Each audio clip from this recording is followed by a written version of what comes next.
Uy, ano naman kinakain mo? Salad. Nagloko kang bata ka, anak. Bakit?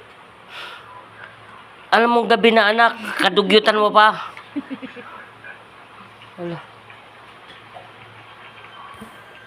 Nag-oo naman si mama. Kain. Ay, nakabidyo ka na naman ata. Kain ka na, kain ka. Alam mo naman siguro maganda yan sa katawan mo, anak. Ano ba naman yun? Saan magpapost ka na naman? Nakakainin. Dapat kasi pag natutulog ka, tama na yung kain lang isang beses lang. Ano siya? Wala ka siya. Kain na kain. Salad pantinira. Ala, nakabidyo. Delete mo nga yun. Pares na kayo ng mama mo.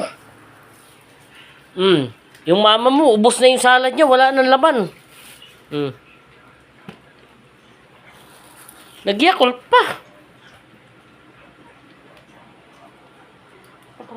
Isa ka rin.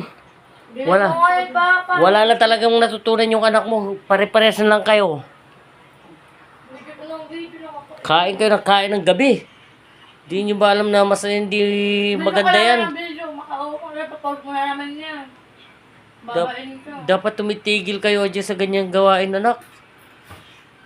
Minsan lang. Ay ka na, Be. Hindi na kayo ano Ay, yan. delete mo nga yun. Delete ko.